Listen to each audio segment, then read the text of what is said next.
Well, greetings everybody, and I trust you had a really nice Thanksgiving. And I'm a little slow in getting this video lecture to you, but that's okay. You haven't been missing it, have you? Not much. With a little Coke Zero to wake me up. I just got up from a nap the Friday after Thanksgiving. Didn't eat myself into a coma or anything like that, but felt a little tired. So the reading from Josh Moritz is a chapter on suffering. The title of the chapter is God, the Problem of Suffering, and the Natural Sciences. And in your reading that starts on 254, I'm wondering if all of these sections, they may all have questions. Yeah, they may all be questions this time around. I don't think he always does that. Well, not quite, but there's a whole series of them. Like the first one is, where is God when natural disasters strike?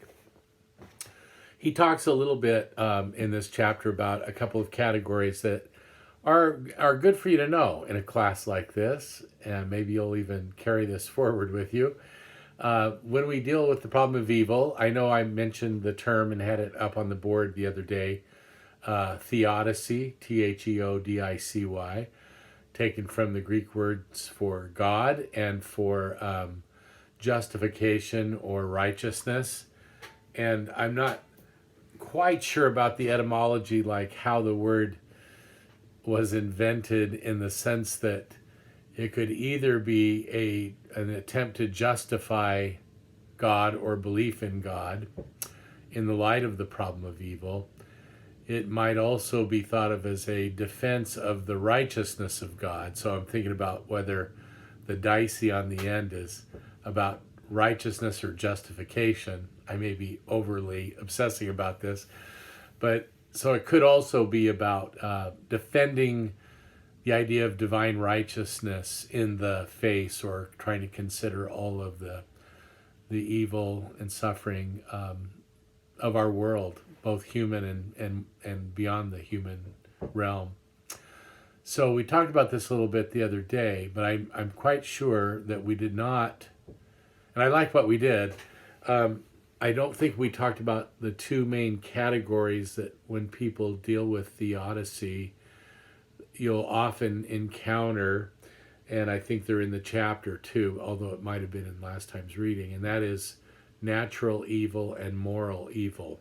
So let's spend a little time with these categories. You can read more in Moritz about it, but we'll start with let's start with the easier one, which is probably moral evil. Moral evil is the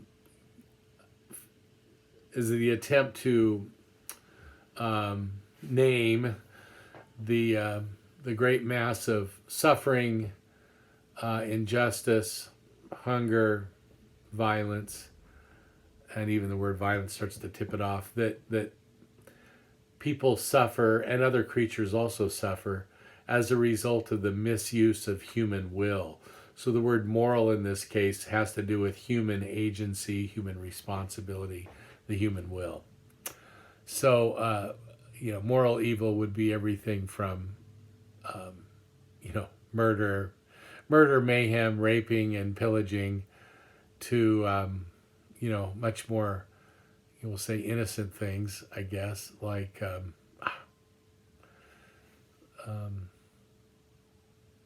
cheating, lying. When such things are harmful, which they always are, either to oneself and usually to others as well. So moral evil is all of that which we would consider suffering and injustice that is inflicted by human beings choosing badly, poorly, in the face of significant options, and choosing in such a way that they harm others, and generally also, again, themselves. That's moral evil. The other category is a little more difficult, a little more challenging in many ways, which is natural evil. And traditionally, natural evil would include sickness of all kinds, birth defects, harm suffered because of earthquakes, landslides, volcanoes, tsunamis. So it's sort of like evil and suffering that people and other creatures suffer as a result of natural forces in the world. And that's natural evil. You can see the distinction between moral and natural that way, I think. But we should also be aware of the fact that these categories can be deconstructed to a significant extent. Here be examples. We might think of illness as an example of natural evil, but human choices can exaggerate or exacerbate such things. We can have poor eating practices and thus, whatever that might inflict upon us. Obviously things like, nicotine through cigarettes or doing damage to our livers through alcohol consumption or, abuse of drugs that harm us and others in other ways, in a sense, begins to tread on the line between natural and moral evil. We might think of people starving to death as, let's say, due to a famine. We might go, well, that's natural evil. There was a famine.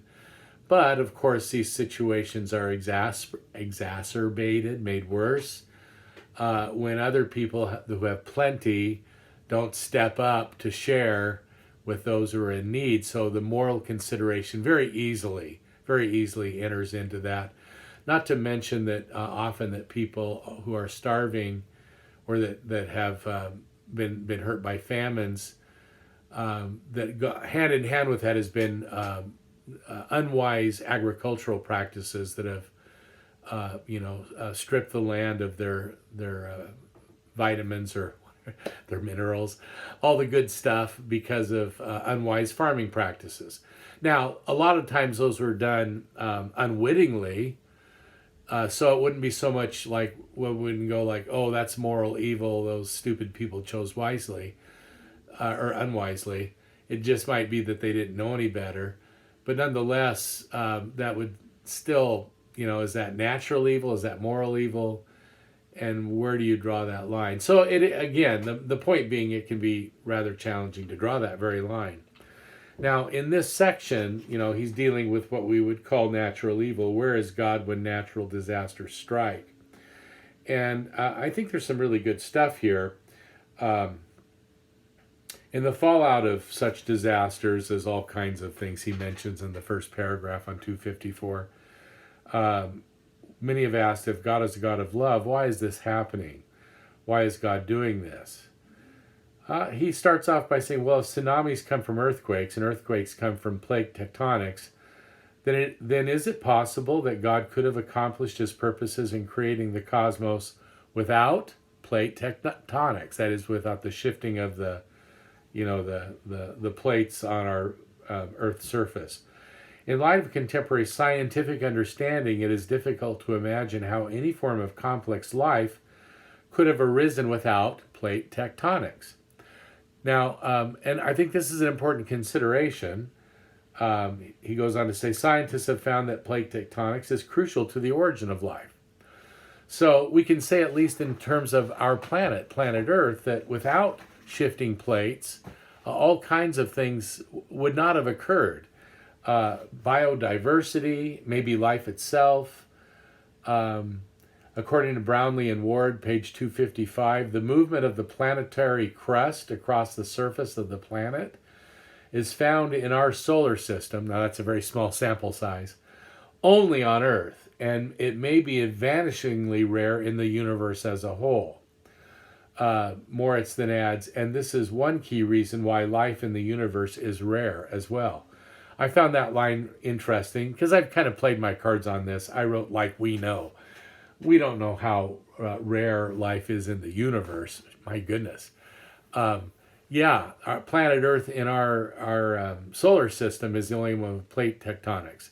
That has undoubtedly given rise to great possibilities for life and life's expansion and growth and diversification, and beauty and beauty. I think we all appreciate beautiful mountains and lovely, Grand Canyon. I know Grand Canyon isn't so much plate tectonics, but wherever we have the result of plate tectonics, we're generally pretty amazed at the beauty, and we might even want to shout out and praise to God for the God's artistry, which I would have no objection to, but we should also recognize that those plate tectonics again create earthquakes, certainly dangerous landslides at times.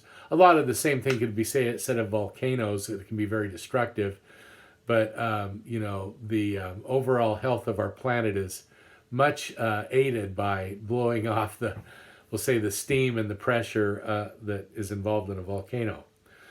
So we could say that on planet Earth, at least, the kind of life that we encounter actually depends on having a rather dynamic planet in terms of its changing, shifting, and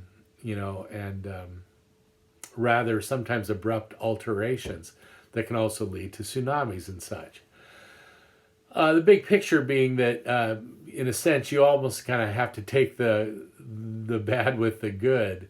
And really, none of it's bad. We can call it natural evil, but one thing we should be aware of or think about, and I'll end this first session with this thought, that none of this would be called evil by us, like, an earthquake in and of itself, or a volcano in and of itself, or even a tsunami in and of itself, were it not that destructive forces are often unleashed by such events that are harmful to human life and well-being. Then we want to call it evil. Like if there's no human beings, and often Theodicy has been limited, I think, unwisely to like human suffering, rather than thinking about other creatures, because even when humans aren't harmed, it's hard to imagine any of these events not having deleterious or destructive effects on other creatures. But is this evil? Or is it just, like we could say, the way it is on planet Earth that actually is enhanced life over the long haul? Over the long haul. So I'll stop there with this first essay.